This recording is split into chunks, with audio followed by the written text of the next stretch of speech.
রেগে সঙ্গীতের অন্যতম কিংবদন্তি জিমি ক্লিফার নেই। You can get it if you really want, the harder they come আর ওয়ান্ডারফুল ওয়ার্ল্ড, বিউটিফুল পিপলের মতো গান দিয়ে যিনি বিশ্বকে নাচিয়েছিলেন, সেই শিল্পী সোমবার ৮১ বছর বয়সে শেষ নিঃশ্বাস ত্যাগ করেন। সামাজিক যোগাযোগ মাধ্যমে স্ত্রী লতিফা চেম্বার্স মৃত্যুর বিষয়টি নিশ্চিত করেছেন। লতিফা জানান, খিঁচুনি ও নিউমোনিয়ার জটিলতায় মৃত্যু হয়েছে জিমি ক্লিফের। সঙ্গীতের পাশাপাশি অভিনয়ও দাপট দেখিয়েছিলেন জিমি। ১৯৭২ সালের সিনেমা দ্য হার্ডার দে কামে আইভান মার্টিন চরিত্রে অভিনয় তাকে পৌঁছে দেয় বৈশ্বিক খ্যাতির শীর্ষে। ঝড়ের রাতে জন্ম, দারিদ্র্যের মধ্যে বেড়ে ওঠা আর কঠিন জীবনযুদ্ধ জয় করে বিশ্বজয়ের গল্প। জিমি ক্লিফের জীবন যেন নিজেই এক সিনেমা।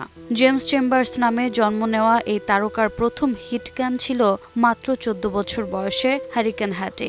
বব ডিলান পর্যন্ত বলেছিলেন, ক্লিফের গাওয়া ভিয়েতনাম হল সেরা প্রতিবাদী গান।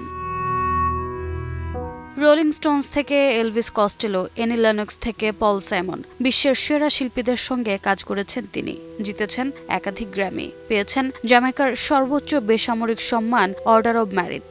জিমি ক্লিফের সঙ্গীত শুধু বিশ্বকে রেগের সৌন্দর্য দেখায়নি, বরং জ্যামাইকার জাতিগত আত্মাকে পৌঁছে দিয়েছে আন্তর্জাতিক মঞ্চে। রোজা চৌধুরী, সময় সংবাদ।